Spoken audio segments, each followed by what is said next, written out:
Hi everyone, my name is Ben Vaniel and this is my sister Maya. We're both in 6th grade at Orono Middle School. During the summer, our parents like to keep us busy with lots of activities so we don't get bored. This summer, they signed us up for a junior achievement camp that taught us all about running a business. At first, I wasn't sure if I was going to like it, but it ended up being really fun. On the second day of camp, we got to apply for a job in one of the different JA Biztown shops, like the cafe, the bank, the radio station, or the wellness center. I want to be an architect when I grow up, so I applied for the architectural engineer job in the construction center.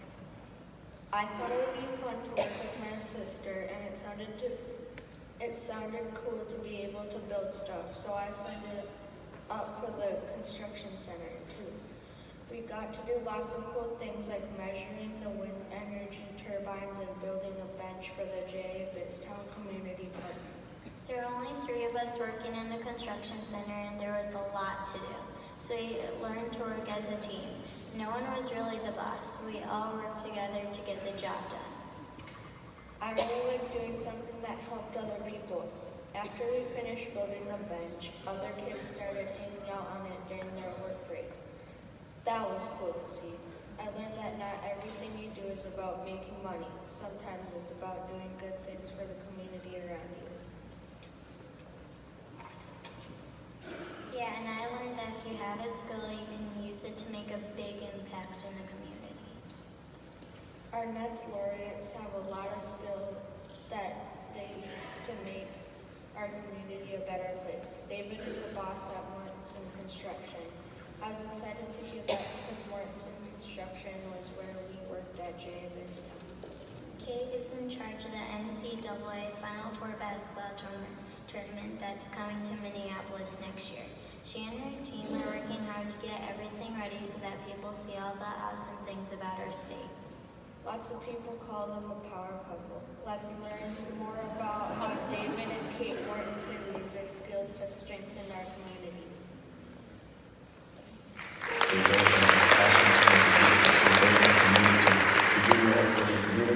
And make sure everybody's included. I think they're 2 of the kindest, most generous, successful people I've ever met. I'm an ambitious person, for sure, but my ambitions tend to be for how I can make a difference in the vitality of the place that I live. I call myself a bit of a continuous improvement junkie, whether it's making our business better or whether it's helping our communities and our regions get better.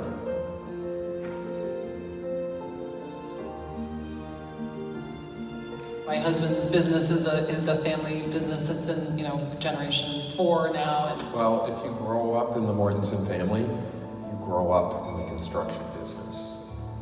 From the time I was 4 or 5 years old, I was walking job sites with my dad. When I was 15, he walked into my room and handed me my labor's union card and gave me the address of where my summer job was. As one of the very senior folks told me, he's like, the reality is David had to work 2 times as hard for every single job he got, but he didn't stop. And I think every single person at that company, they all believed he'd be chairman whether or not he was in Mortenson. I never think about the growth of the business in a lens of through my leadership. I think of the growth of the business through the lens of the great leaders that we have running the different business units in the company. When you go on a Mortenson job site today, you see a reflection of our community. I find this organization, that I know a few people in this organization, in fact my future son-in-law works for this organization, to be one that includes inclusiveness, both for diversity and for gender. Completely unafraid to chart a course and say, let's see where alternative energy, for example, could take us. To become the leading builder behind wind and solar. That takes extraordinary insight and leadership.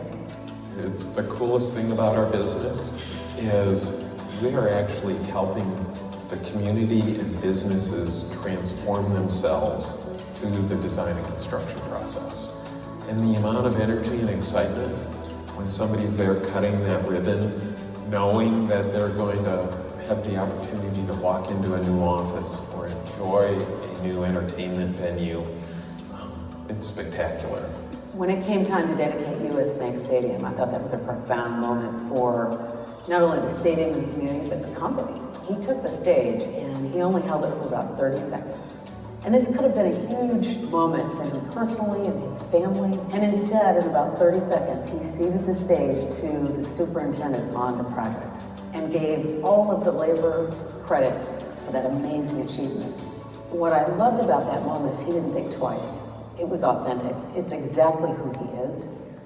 It's who Kate is as well. I got my degree in journalism and did the very obvious thing after graduating, which was going to the United States Peace Corps, and moved to a tiny island off the east coast of Africa and had an opportunity to teach high school kids and then also develop other projects around environmental sustainability.